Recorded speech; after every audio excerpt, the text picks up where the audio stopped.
누구나 가지고 있는 축적된 성향은 바꿀 수 없습니다. 바뀌지 않는 축적된 성향을 바꾸려 하기 때문에 항상 괴로움이 따릅니다. 그러나 바꿀 수 있는 방법이 전혀 없는 것이 아닙니다.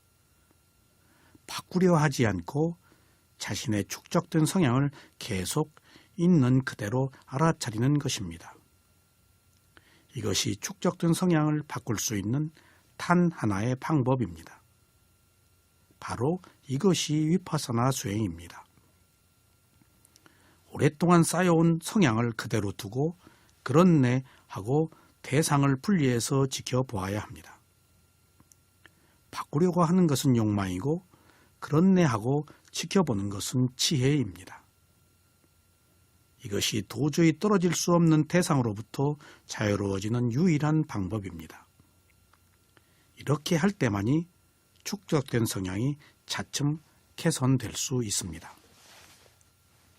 수행자 여러분, 위파사나 수행자가 느낌을 알아차리는 수행을 하면 자연스럽게 마음을 알아차리게 되고 느끼는 것에서 아는 것으로 수행의 개념이 바뀝니다.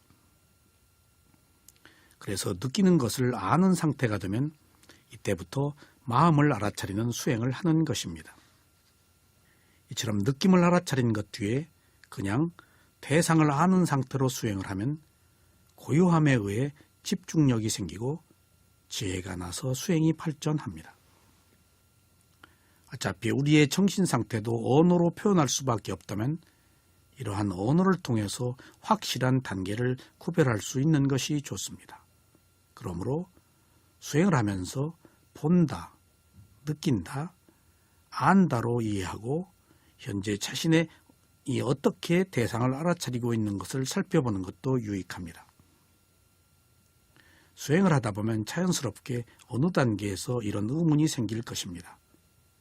그때 바로 이러한 본다, 느낀다, 안다라는 과정이 있다는 것을 아시기 바랍니다.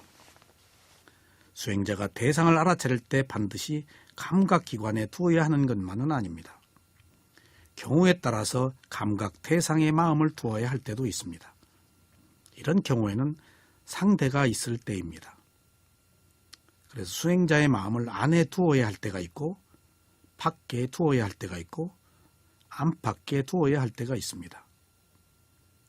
그래서 상황에 맞게 대처해야 합니다.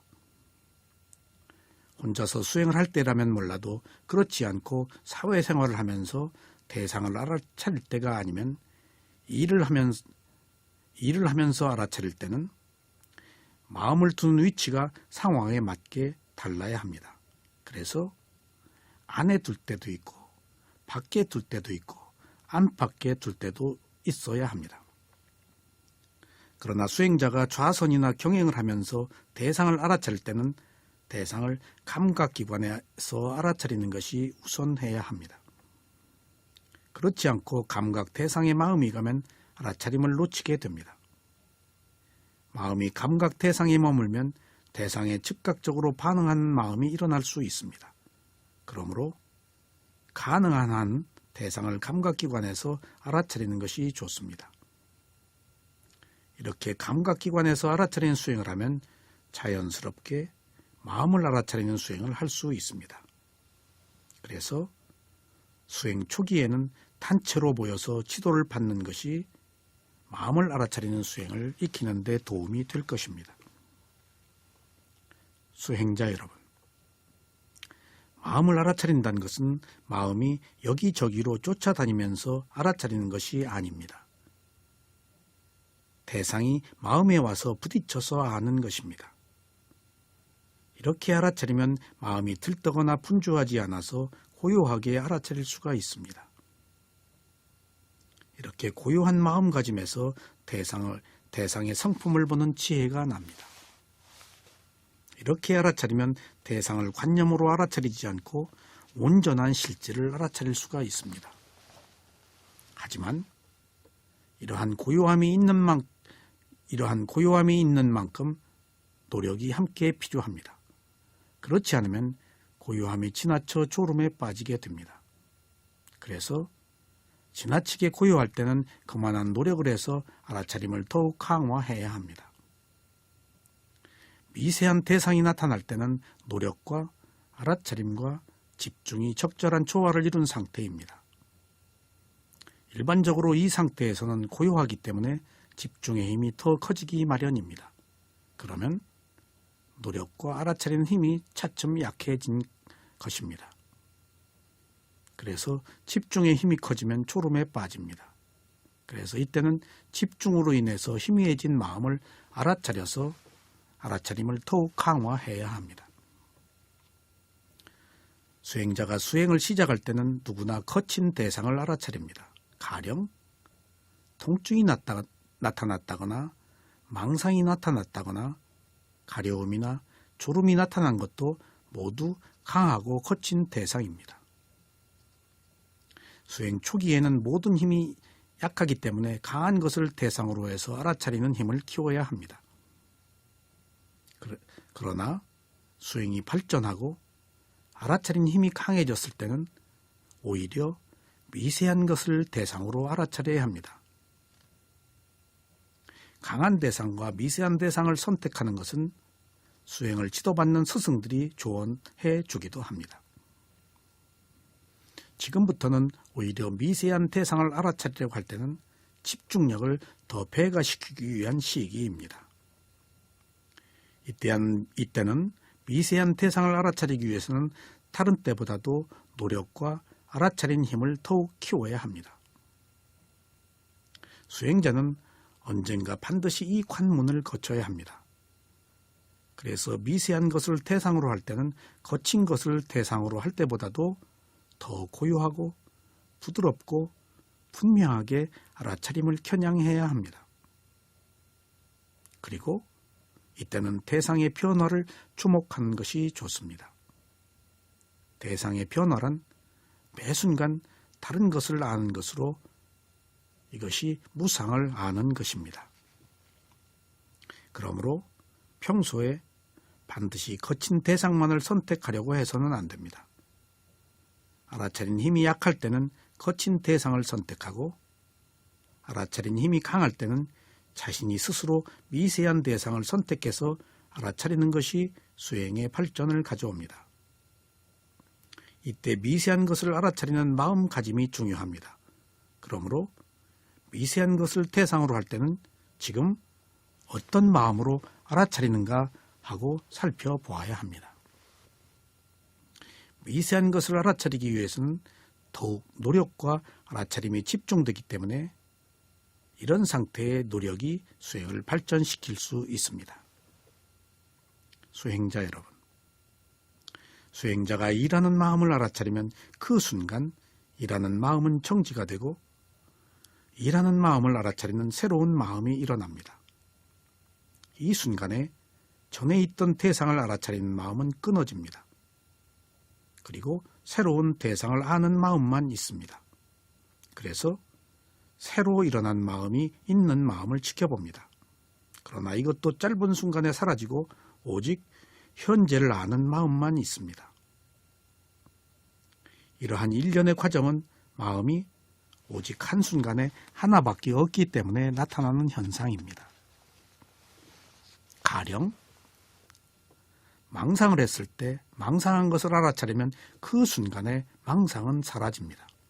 왜냐하면 망상을 알아차린 새로운 마음이 나타났기 때문입니다. 그렇기 때문에 흔히 하는 말로 보면 사라진다고 말하는 것입니다. 하지만 이때 망상이 완전하게 소멸한 것이 아닙니다. 망상하는 마음이 기억 속에 종자로 저장되어 있습니다. 그래서 완전하게 소멸된 것이 아닙니다. 이때 알아차림이 약해지면 사라진 망상이 다시 일어나거나 아니면 또 다른 망상을 하기도 합니다. 그러므로 망상한 것을 알아차리고 다시 망상한 마음을 알아차려야 합니다.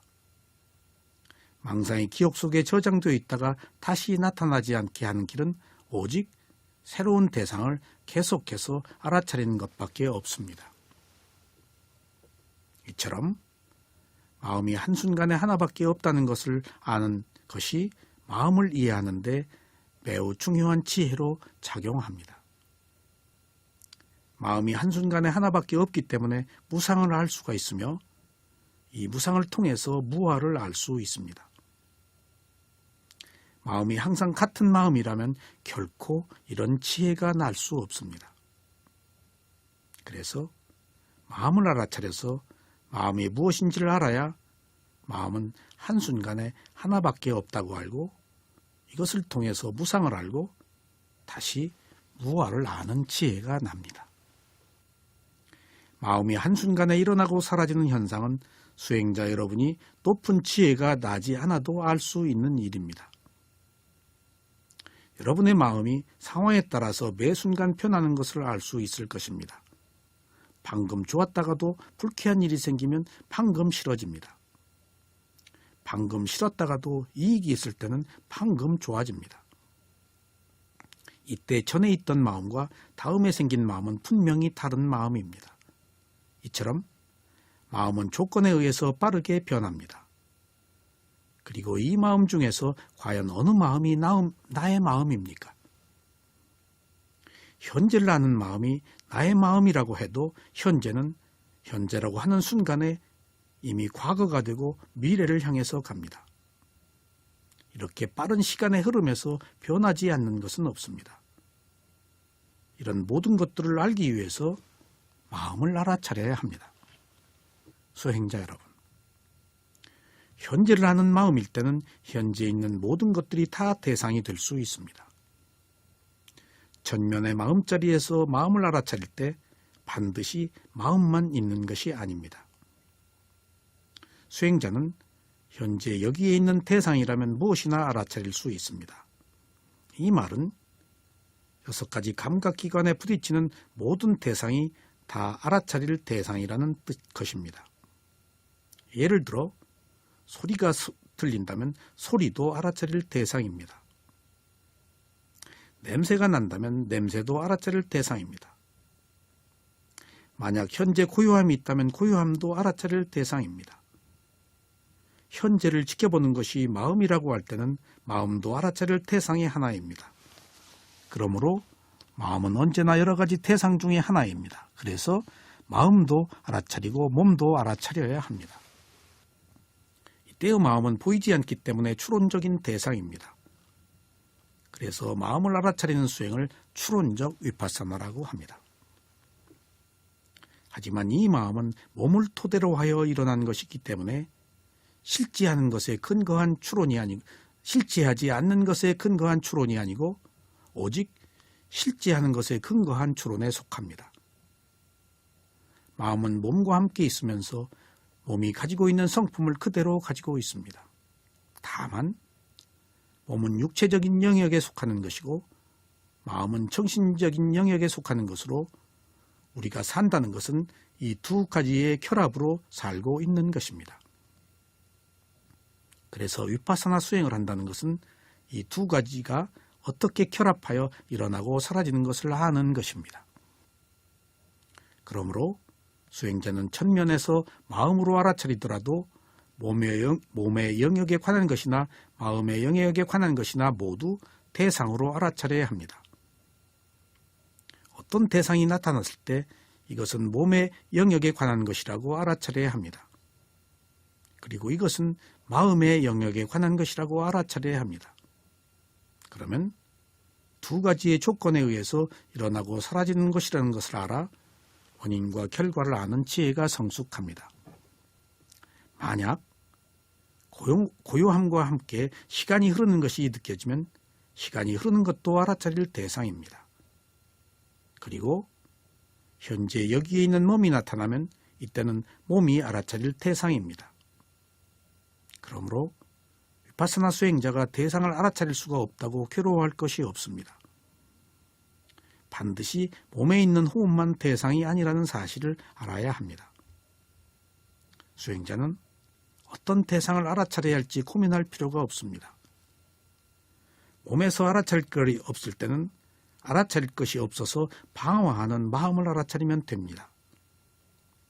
이것이 아는 마음을 알아차리는 것입니다. 이 대상과 저 대상 중에서 어떤 대상을 알아차릴까 선택에 고민을 할 때는 이것 자체가 알아차릴 대상입니다. 그래서 이때는 지금 내 마음이 무엇을 알아차려야 할지 망설이고 있네 하고 이 사실 자체를 알아차려야 합니다. 몸과 마음에 관한 모든 것이 대상입니다. 감각기관에 접수되는 모든 것이 대상이 될 때 수행자의 선택의 폭이 넓어져 실정을 내지 않고 자유롭게 수행을 할 수 있습니다. 이렇게 수행을 할 수 있을 때 사념처 수행을 균형 있게 할 수 있습니다.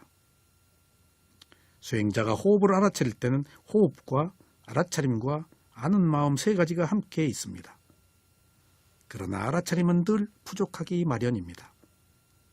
그래서 대상과 대상을 연결해주는 가교 역할을 하는 알아차림이 부족하면 마음이 대상에 머물지 않고 다른 곳으로 가버립니다.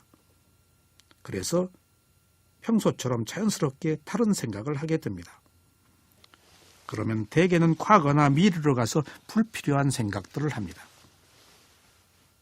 그러나 이때 대상을 아는 그 마음을 대상으로 알아차리면 마음이 다른 곳으로 탈환하는 빈도가 현저하게 줄어듭니다. 왜냐하면 나중에 생긴 마음이 일하는 마음을 지켜보고 있기 때문입니다. 이것이 마음을 알아차리는 수행의 이익입니다.